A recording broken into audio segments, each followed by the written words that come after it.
Welcome to Child Custody University Module 7, The Legal Process Explained. Now let's break down the child custody legal process into its fundamental stages. 1.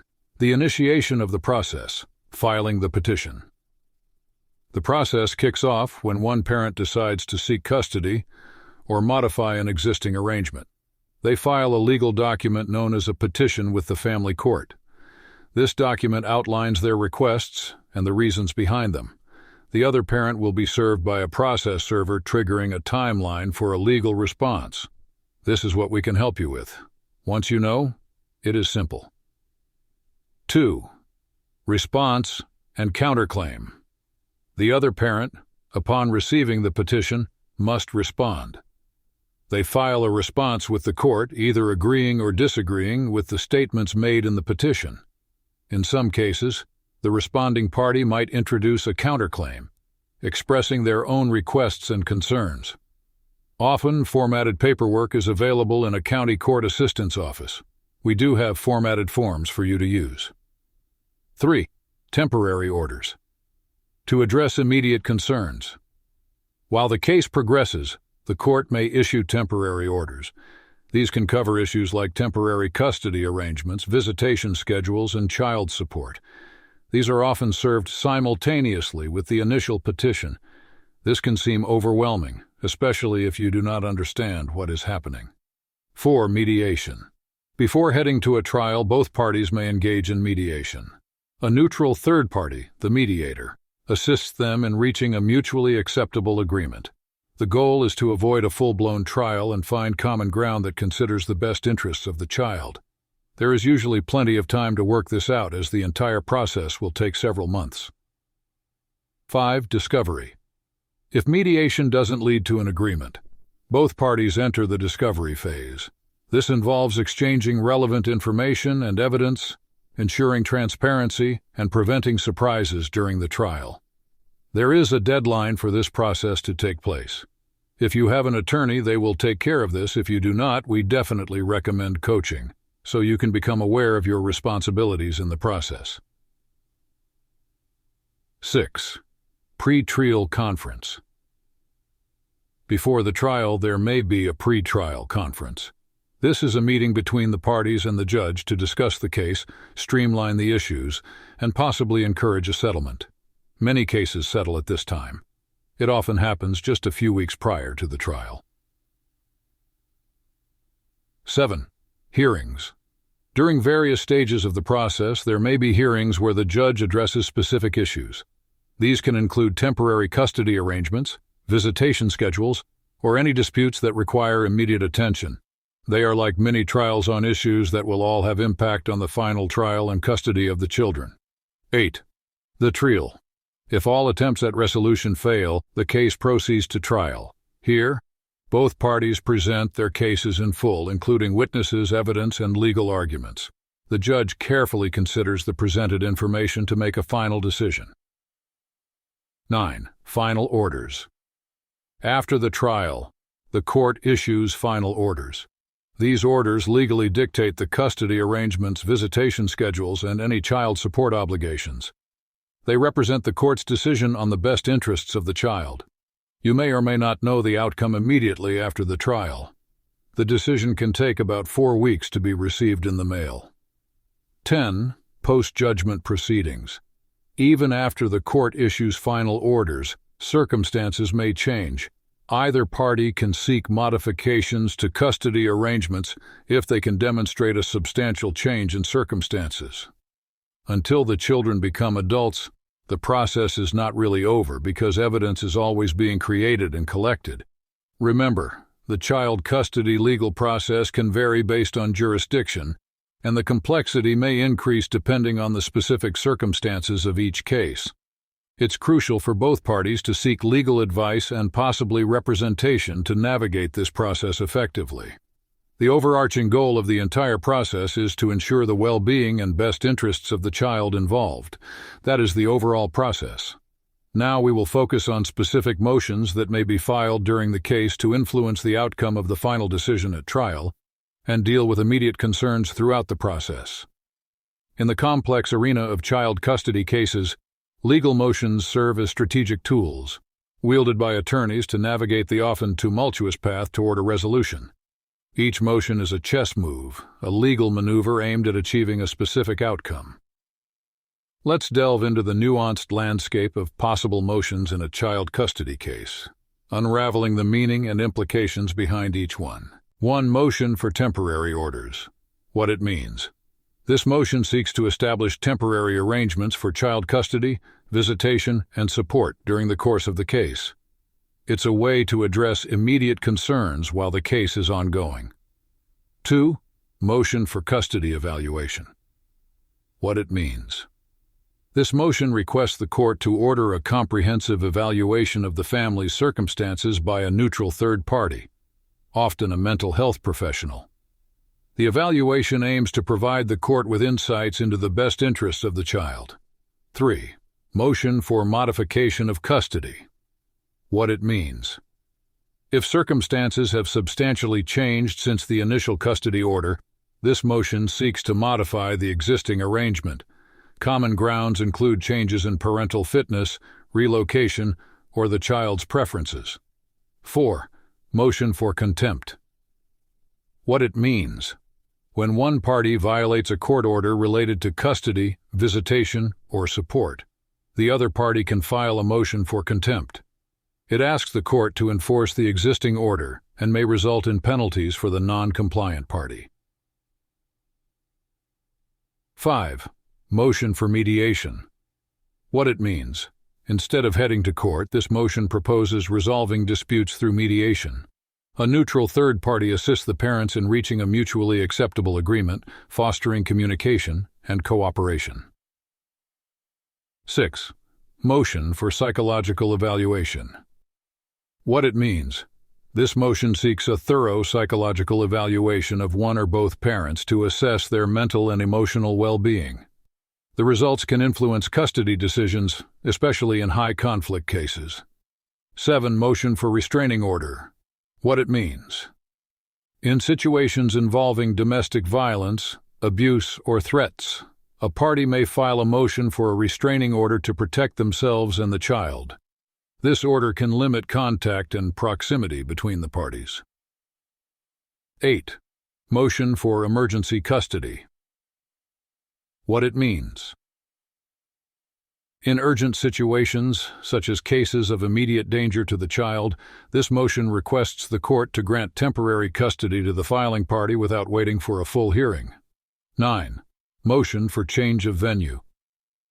What it means. If one party believes that a fair trial cannot be held in the current jurisdiction, they may file a motion for a change of venue, asking the court to move the case to a different location. 10. Motion to terminate parental rights. What it means. In extreme cases, where a parent is deemed unfit or poses a danger to the child, this motion seeks to terminate their parental rights, severing all legal ties between the parent and the child. Navigating the intricate web of child custody motions demands careful consideration of each party's unique circumstances. These motions, each laden with its own significance, play a pivotal role in shaping the trajectory of the case and, ultimately, the well-being of the child involved. They also drive up the cost of the process. Understanding the possible custody arrangements is critical to understanding the process. Here we will delve into the definitions of the different types of custody. Child custody refers to the legal and practical relationship between a parent and a child. There are several types of child custody, each addressing different aspects of parental responsibilities and rights. It's important to note that custody arrangements can vary based on jurisdiction, individual circumstances, and the best interests of the child. Here are the main types of child custody. 1. Legal custody. Definition. Legal custody refers to the right to make important decisions about the child's upbringing and well-being. Decision-making authority. A parent with legal custody can make decisions related to education, health care, religious upbringing, and other significant aspects of the child's life. Joint legal custody. Both parents may share legal custody, making decisions together, or one parent may have sole legal custody. 2. Physical custody. Definition: physical custody determines where the child resides on a day-to-day basis. Primary physical custody. The child resides primarily with one parent, who is the custodial parent, while the other parent typically has visitation rights. Joint physical custody. The child spends significant time with both parents, and they share physical custody. 3. Sole custody. Definition: one parent has both legal and physical custody of the child. Sole legal custody. One parent has the exclusive right to make important decisions. Sole physical custody. The child primarily resides with one parent, and the other parent may have visitation rights. 4. Joint custody. Definition: both parents share legal and/or physical custody of the child. Joint legal custody. Both parents participate in decision-making. Joint physical custody. The child spends significant time with both parents, and they share physical custody. 5. Bird's nest custody. Definition: in this arrangement, the child remains in one home, and the parents take turns living in that home according to their custody schedule. Minimizes disruption. This arrangement aims to minimize disruption for the child by keeping them in a stable environment. 6. Split custody. Definition: if there are multiple children, split custody involves each parent gaining primary custody of one or more of the children. Siblings separated. Siblings are physically separated, each living primarily with one parent. 7. Third-party custody. Definition: in cases where neither biological parent is deemed fit, a third party, such as a grandparent or another relative, may be granted custody. Best interests. Standard: the court determines custody based on the best interests of the child. 8. Visitation rights. Definition: in situations where one parent has primary physical custody, the other parent may be granted visitation rights. Supervised. Visitation. In some cases, visitation may be supervised, especially if there are concerns about the child's safety. These types of child custody are not mutually exclusive, and custody arrangements can be customized to fit the unique circumstances of each family. The court's primary consideration is the best interests of the child when determining custody arrangements. In a child custody case, various types of evidence may be presented to help the court make decisions based on the best interests of the child. The most common types of evidence in child custody cases include 1. Parenting plans and schedules. Description: detailed plans outlining how each parent will handle custody, visitation, and decision-making responsibilities. Purpose: demonstrates the ability of each parent to create a stable and supportive environment for the child. 2. Character references. Description: letters or testimony from friends, family members, teachers, or community members speaking to the character and parenting abilities of each parent. Purpose: provides insight into the parent's support system and their relationships with others. 3. Documentation of parental involvement. Description: records of each parent's involvement in the child's life, such as attending school events, medical appointments, extracurricular activities, etc. Purpose: shows the level of active participation and interest each parent has in the child's well-being. 4. For child's preferences. Description: depending on the child's age and maturity, their expressed preferences regarding custody arrangements. Purpose: considered by the court, especially if the child is deemed old enough to have a meaningful opinion. 5. Documentation of stable living arrangements.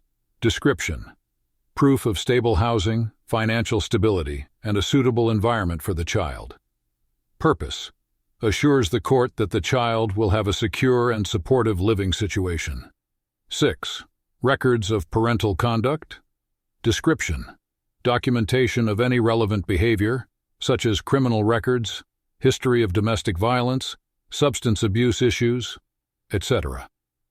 Purpose: courts assess the fitness and safety of each parent based on their conduct. 7. Child school and medical records. Description: educational and medical records that reflect the child's academic performance, attendance, and overall health. Purpose. Provides insight into the child's well-being and how each parent supports their educational and medical needs. 8. Mediation and evaluation reports. Description. Reports from court-ordered mediation sessions or professional custody evaluations. Purpose. Offers professional opinions on the best interests of the child, helping the court make informed decisions. 9. Communication records. Description. Documentation of communication between parents, such as emails, text messages, and other correspondence. Purpose. Illustrates the ability or inability of parents to communicate effectively and work together in co-parenting. 10. Witness testimonies. Description. Statements from witnesses who can attest to the parenting abilities, character, and conduct of each parent. Purpose. Provides additional perspectives and evidence to support or challenge claims made by either parent. It's important to note that the admissibility and weight of evidence can vary based on jurisdiction and the specific circumstances of each case. The court ultimately considers all relevant evidence to determine the child's best interests. Child custody disputes can be emotionally challenging, and resolving them through alternatives to a trial can often be more amicable and less adversarial. Here are some common alternatives to trial for child custody dispute resolution. 1. Mediation. Description. A neutral third party, the mediator, helps parents communicate and negotiate to reach a mutually acceptable custody agreement. Benefits. Promotes cooperation, communication, and allows parents to retain control over the decision-making process. 2. Collaborative law. Description. Each parent hires their own collaborative attorney, and all parties work together to find solutions outside of court. Benefits. Encourages open communication, reduces conflict, and emphasizes a cooperative approach to problem solving. 3. Arbitration. Description. Similar to a trial, but less formal. A neutral arbitrator makes decisions based on presented evidence, and the outcome is legally binding. Benefits. Faster and more flexible than a trial, with the ability for parents to choose the arbitrator. 4. Parenting coordination. Description. A parenting coordinator, often a mental health professional or lawyer, assists in resolving day-to-day parenting disputes. Benefits. Offers ongoing support for conflict resolution, reducing the need for frequent court appearances. 5. Settlement conferences. Description. Both parties and their attorneys meet to discuss the case with a neutral third party, often a judge, to encourage settlement. Benefits. Provides an opportunity for an impartial perspective and may lead to a resolution without a trial. 6. Parenting plans. Description. Parents collaboratively create a detailed parenting plan that outlines custody arrangements, visitation schedules, and decision-making responsibilities. Benefits. Fosters cooperation, provides clarity, and minimizes the need for court intervention. 7. Negotiation. Description. Parents and their attorneys engage in direct negotiations to reach a custody agreement without court involvement. Benefits. Allows for flexibility and customization of the agreement based on the unique needs of the family. 8. Online dispute resolution, ODR. Description. Using online platforms, parents and professionals collaborate to resolve disputes and reach agreements. Benefits. Can be more convenient and cost-effective, especially for parents in different locations. 9. Family counseling. Description. Engaging in family counseling or therapy to address underlying issues and improve communication between parents. Benefits. Promotes a healthier co-parenting relationship and can be useful in resolving specific issues affecting custody. 10. Parent education programs. Description. Court-mandated programs that educate parents on co-parenting skills, communication, and the impact of divorce on children. Benefits. Aims to enhance parental cooperation and reduce conflict by providing education and resources. It's essential to consider the unique circumstances of each case when choosing an alternative dispute resolution method. While these alternatives can be effective, they may not be suitable for every situation, and in some cases, a trial may be unavoidable. Consulting with legal professionals and mediators can help parents determine the most appropriate approach for their specific circumstances. This is the end of Module 7, the legal process explained. If further clarity is necessary, please schedule your free consultation for child custody coaching at parentalconflict.com. Thank you and best of luck to you and your family during the process.